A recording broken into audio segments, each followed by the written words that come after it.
কেউ যদি বাধ্য হয়ে অপারগ হয়ে সুদের টাকা আনে বা ব্যাংক থেকে ঋণ আনে, সেক্ষেত্রে কি একই বিধান হবে যিনি সুদের টাকা খাচ্ছে বা সুদখোর?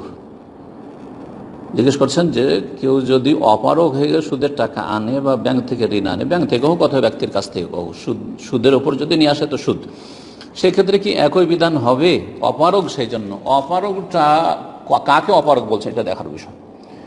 শরীয়তে যেই ব্যক্তি মুদ্দার হবে, জি, আল্লাহ রাব্বুল আলামিন কোরআনে কারীমের একাধিক জায়গায় বলেছেন শুকরের গোশত সম্পর্কে, রক্ত সম্পর্কে, সব বিষয়গুলি সম্পর্কে, হারাম যেগুলি খাদ্য পানীয় সেগুলি সম্পর্কে, হররমাত আলাইকুমুল মাইতাতু ওয়াদ-দামু ওয়া লাহমুল খিনজির ওয়া মা উহিল্লা লিগাইরিল্লাহি বিহি, আর তারপর বলছে ইল্লা মাদতুরিরতুম ইলাইহি, ইল্লা মাদতুরিরতুম ইলাইহি, বা অন্য আয়াতে রয়েছে ফামানিত্তুররা গায়রা বাগি ওয়ালা আদ।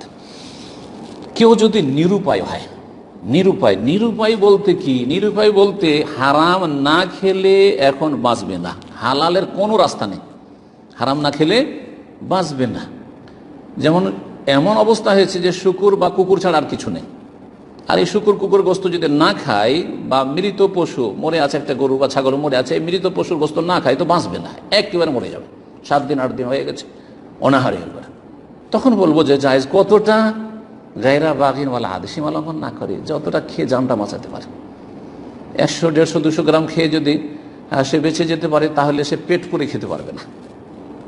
এখান থেকে এখন সুদের টাকা, সুদের ওপর টাকা নিয়ে এসে খাওয়া, বা নিজে নিরুপায় হলে, নিরুপায় কখন? হ্যাঁ, নিরুপায় একটা ব্যবসা করছি টাকা পয়সা নেই, একটা বাড়ি করছি টাকা পয়সা নেই, এরকম না না না।